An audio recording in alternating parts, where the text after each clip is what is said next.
Nah, untuk cara kerja transmisi ini akan kita jelaskan secara simpel aja ya, supaya mudah dipahami. Saat posisi netral, kedua gigi geser, ini gigi geser primer, ini gigi geser sekunder. Itu jika posisi netral, gigi geser di tengah semua. Ya, gigi geser di tengah, tidak mengikat gigi bebas manapun. Oke, sehingga putaran dari poros primer tidak diteruskan ke poros sekunder. Di poros primer ini nanti ada kopling manual, sedangkan di poros sekunder ini nanti ada gigi sproket rantai roda. Jadi kalau poros sekunder berputar berarti roda ikut berputar. Nah, saat posisi netral yang berputar cuma gigi bebas sekunder aja. Gigi mati sekunder tidak berputar. Kenapa? Karena setiap gigi mati ini nanti akan ketemu dengan gigi bebas. Satu mati primer menggerakkan satu bebas sekunder. Begitu sebaliknya, gigi 5 geser sekunder menggerakkan gigi bebas pada gigi 5 primer. Jadi ketika posisi netral, poros primernya yang terakhir berputar menggerakkan gigi bebas transmisi sekunder. Itu pertanyaan pertama ya. Jadi kenapa saat motor hidup tapi netral tidak berjalan? Karena putaran tidak diteruskan ke as transmisi sekunder atau poros sekunder. Nah, saat masuk satu apa yang terjadi? Ketika kita pindahkan gigi dari netral masuk satu, yang terjadi adalah gigi geser 5 sekunder mengikat gigi satu. Nah, ini yang terjadi. Gigi 5 sekunder mengikat gigi satu, sehingga putaran dari satu primer menggerakkan satu sekunder diteruskan ke roda belakang dengan kecepatan gigi satu. Gigi satu ini kita sebut perbandingan ringan karena poros gigi transmisi primernya lebih kecil daripada sekundernya. Jadi kalau kita hitung-hitung ini nilai perbandingannya nanti adalah 0, sekian.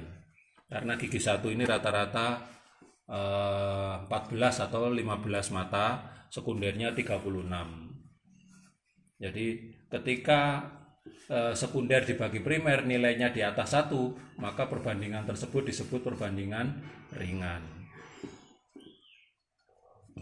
Perbandingan ringan. Ciri-ciri perbandingan ringan itu kecepatannya rendah ya. Jadi kalau kamu masuk gigi satu itu di gas mentok pun paling kecepatan 15 km per jam. Itu karena ringan. Nah, setelah masuk satu, ketika berpindah masuk 2, maka gigi geser sekunder ini, gigi 5 akan melepas gigi 1, dan gigi 6 diperintahkan untuk mengikat gigi 2. Nah, ini yang terjadi saat masuk 2. Gigi 2 sekunder dikunci oleh gigi 6 geser sekunder. Putaran dari poros primer melalui gigi 2 sekunder menggerakkan gigi 2, melalui gigi 2 primer menggerakkan gigi 2 sekunder. Ini masuk 2 ya.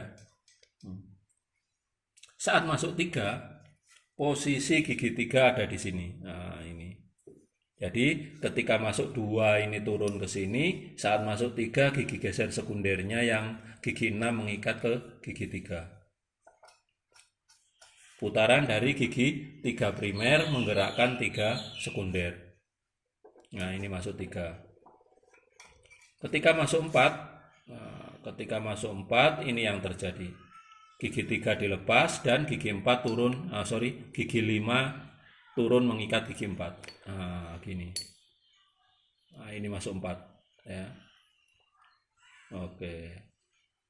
Putaran dari gigi 4 primer menggerakkan gigi 4 sekunder diteruskan ke roda belakang.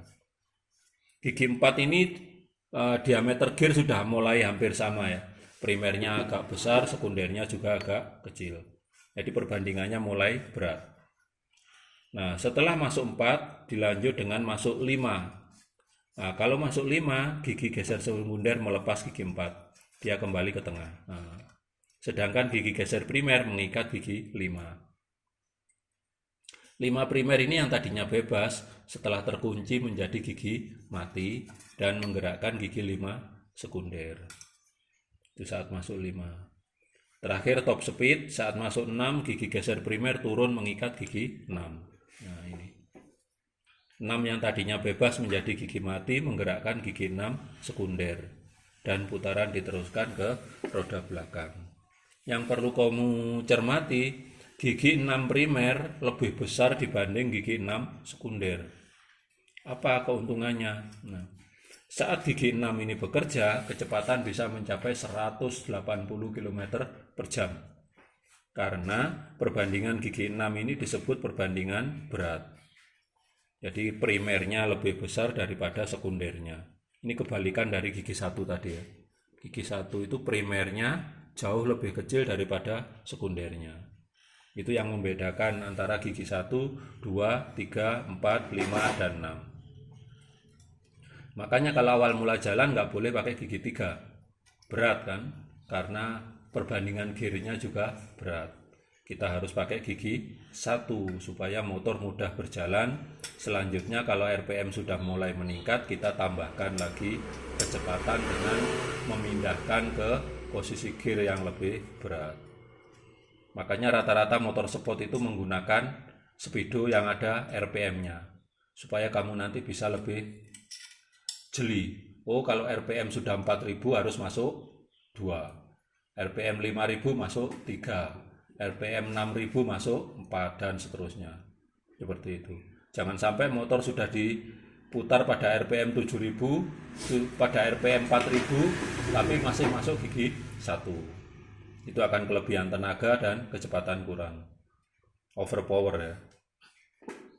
Begitu juga sebaliknya, kalau RPM kurang dari 4000 jangan sampai masuk gigi 4. Beban yang diberikan kepada mesin terlalu berat, sehingga akan menyebabkan mesin mati atau tersendat.